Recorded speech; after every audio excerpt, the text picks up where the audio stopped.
देखेंगे method overloading और overriding. Overloading आपका क्या होता है, जब एक सेम क्लास के अंदर मल्टीपल मेथड्स हो जिनका नेम सेम हो और पैरामीटर लेकिन आपके डिफरेंट होने चाहिए। तो सेम मेथड नेम सेम होना चाहिए, आपका रिटर्न टाइप डिफरेंट भी हो सकता है दोनों मेथड्स का, और आपके डिफरेंट पैरामीटर्स आपके डिफरेंट होने चाहिए। और ये कंपाइल टाइम पॉलीमॉर्फिज्म होता है। एग्जाम्पल से देखते हैं अब हम। जो मैंने क्लास लिए, यहाँ पर क्लास के अंदर मैंने एक मेथड लिया डिस्प्ले, इसमें मैंने इंट टाइप का वो दिया है, और इसमें मैंने सेम मेथड लिया, सेम नेम है दो मेथड का, रिटर्न टाइप भी सेम है।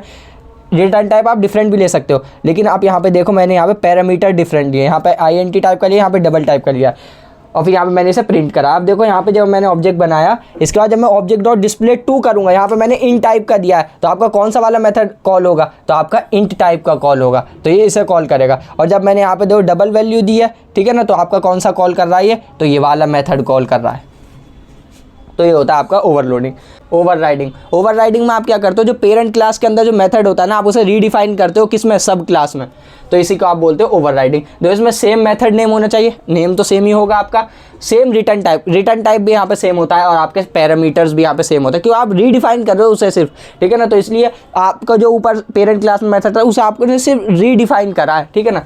और इसे आप रन टाइम पॉलीमॉर्फिज्म होता है आपका। और जैसे मैंने यहाँ पे क्लास लिया एनिमल क्लास, इसके अंदर मैंने साउंड मेथड लिया और यहाँ पे एनिमल साउंड लिख दिया। फिर मैंने एक क्लास लिए, इनहेरिट करा एक क्लास को, डॉग क्लास को एनिमल क्लास से, और फिर यहाँ पे मैंने यहाँ पे कीवर्ड का यूज़ करा @override, ये ऑप्शनल होता है, आप इसे यूज़ ना भी करो तो भी चलेगा। और वॉइड साउंड दो मैंने सेम मेथड को, रिटर्न टाइप भी सेम है और पैरामीटर्स भी दो सेम ही है।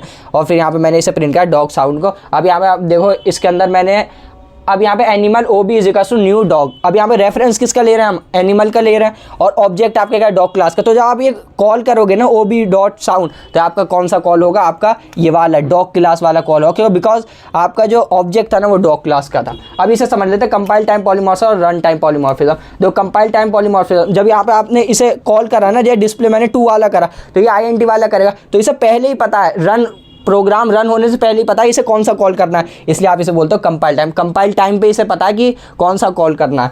रन टाइम में क्या होता है आपका, जब ये प्रोग्राम रन हो रहा होता है ना, जब आपको पता चलता है, पहले से आपको पता नहीं होता।